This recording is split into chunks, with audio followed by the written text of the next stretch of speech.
Bonjour cher ami, aujourd'hui on se retrouve pour un nouvel audio ASMR si je puis dire, le deuxième épisode de cette petite série que j'ai commencé il y a peu et que j'ai appelé ASMR chamanique. Et comme d'habitude, j'ai prévu de te conter des histoires qui me sont arrivées lors de mes voyages, des expériences et des souvenirs que j'ai pensé intéressants de partager avec vous. Bien évidemment, si c'est pas encore fait, je t'invite à prendre une paire d'écouteurs pour profiter au mieux de cet accompagnement et à te laisser simplement bercer par ma voix qui va t'emmener à travers le temps, à travers l'espace pour un merveilleux voyage qu'on va vivre ensemble aujourd'hui. Et pour contextualiser la chose, c'est une transe que j'ai vécue il y a déjà un moment de ça.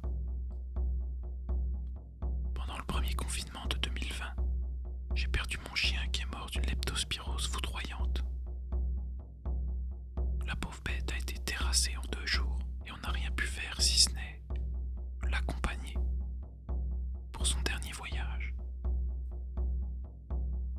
Et ce qui a été intriguant, c'est que pendant ces 2 jours où elle était vraiment pas bien, elle voulait absolument rester dehors, entre 2 ifs qui se trouvent sur la propriété. Alors je ne sais pas si tu le sais, mais l'if c'est un arbre ancestral relié à la symbolique de la mort et de renaissance.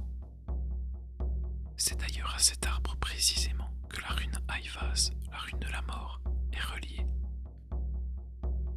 On retrouve l'if dans beaucoup de cultures reliées à la mort, notamment chez les chrétiens qui ont conservé cette symbolique païenne. C'est d'ailleurs pour cette raison que les cimetières sont encore souvent entourés d'ifs. Mais passons sur les détails historiques. L'élément à retenir ici, c'est que Kirby, ma précieuse bête, avait décidé de rester au creux de ses ifs pour son dernier voyage. Et à sa mort, j'ai décidé de prélever 2 jeunes pousses qui se trouvaient juste là, au pied de ses ifs, et de les replanter dans un pot pour recréer ce petit portail et le garder avec moi, peu importe où j'irai. Et peut-être un an après tout ça, alors que je gardais ces 2 petits ifs dans un pot juste à côté de mon hôtel, je me suis aperçu un jour qu'il y avait 2 champignons qui avaient poussé à l'intérieur. Des champignons assez hauts, une dizaine de centimètres, très très fins, avec un chapeau assez pointu. Évidemment, je les ai laissés là, le prenant comme un signe, un symbole. Je me suis donc installé, comme je le faisais plus souvent à l'époque, sur un champ de fleurs, histoire de saturer un petit peu mes récepteurs kinesthésiques. Et j'ai commencé mon voyage. J'ai commencé ma descente, tranquillement, jusque dans les autres mondes. De là, Absolem, mon animal totem principal, est venu me chercher. Comme toujours, je suis monté sur son dos et on a commencé à voyager au-dessus des forêts, au-dessus des montagnes, comme on le faisait à chaque fois. Et il m'a dit qu'Uppsala, ma grenouille cosmique, cherchait à me voir. Il m'a donc emmené jusqu'à cette petite demeure dont je vous ai déjà parlé. Il m'a déposé devant et est reparti aussi sec. Tout était très verdoyant, comme d'habitude, cette espèce de forêt de trolls où règne une ambiance absolument féerique. Avec cette petite maison, toute biscornue, qui semble inhabitée, et pourtant. Bien sûr, j'étais revenu voir Uppsala des tonnes de fois, entre la première fois et celle-ci. Mais pour autant, elle semblait assez pressée à ce que je vienne la voir. Je suis donc entré dans sa petite demeure. Comme toujours, il y avait tous ces bocaux au mur, sur des étagères tout aussi biscornues que le toit de la maison. Cette odeur si particulière, cette ambiance feutrée et chargée, très atypique, qu'on peut sentir toutes les énergies et toute la puissance de la magie d'Uppsala à l'intérieur.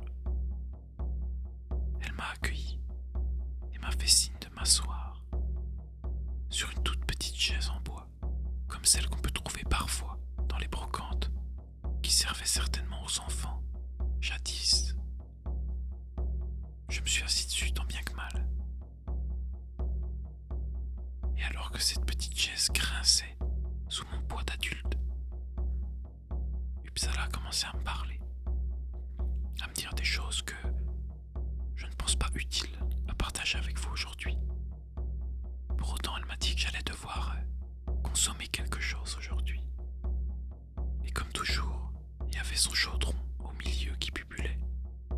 La couleur du liquide à l'intérieur était plutôt violacée et assez visqueuse, bien plus épaisse que de l'eau. Elle en a pris une louche, l'a mis dans un verre, me l'a tendu.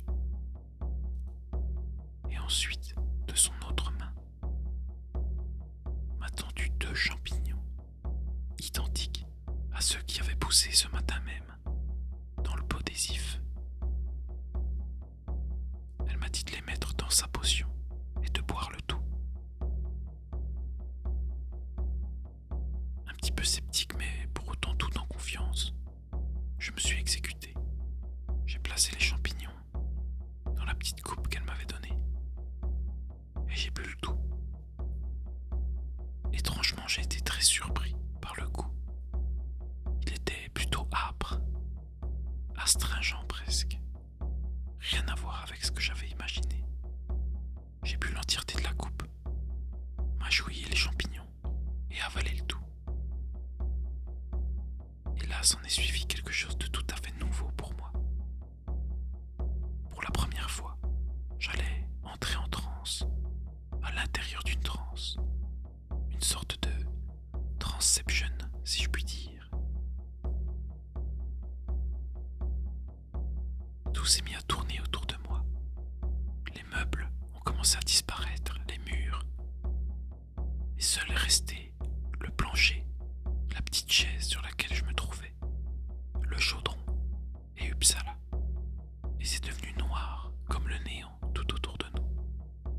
On aurait pu croire qu'on était aux confins de l'univers, là où même les étoiles ne brillent plus.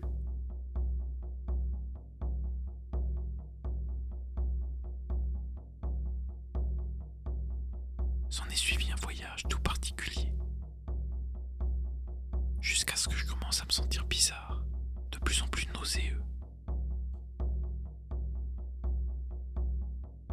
Et pour la première fois encore, je me suis mis à vomir pendant la transe. Uppsala a géré toute la situation et m'a ramené confortablement dans sa cabane.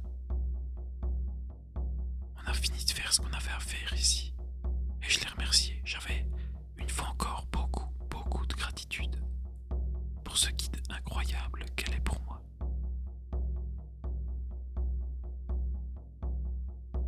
Et j'ai fini par lui dire au revoir. Je l'ai prise dans mes bras et l'instant d'après, je suis sorti par la porte d'entrée, tout comme j'étais venu. À l'extérieur se trouvait Absolem. Il était déjà revenu. Étrangement, le soleil était beaucoup plus bas dans le ciel, comme si beaucoup de temps s'était écoulé quand j'étais avec Uppsala, sans même que je m'en rende compte.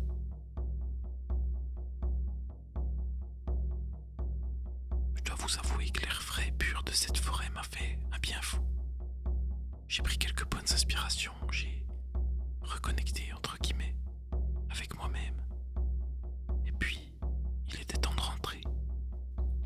Comme toujours, je suis remonté sur le dos d'Absolem. Et il m'a ramené jusqu'au passage pour que je puisse me reconnecter ici, dans le monde réel, avec mon être qui m'attendait. J'ai repris contact avec la pièce, avec tous les petits picots du champ de fleurs que j'avais complètement oubliés dans mon dos. Et à cet instant, alors que j'étais encore à cheval entre les mondes, j'ai pu constater que les 2 champignons qui se trouvaient entre les ifs étaient morts et tout desséchés, comme s'ils avaient pu partager avec moi ce qu'ils avaient à me donner depuis les autres mondes. j'ai trouvé ça complètement fou et absolument génial. Comment Uppsala a pu me donner à manger ces 2 champignons depuis les autres mondes, pour que j'en arrive à les retrouver tout secs au fond du pot, à mon retour de voyage. Un mystère que seul Uppsala et l'esprit des champignons connaissent. Enfin voilà les enfants, c'est tout pour ce partage d'expérience aujourd'hui. Dites-moi en commentaire si vous avez déjà vécu des choses comme ça vous aussi pendant vos voyages. Et en attendant le prochain épisode de cette petite série ASMR, je vous souhaite à tous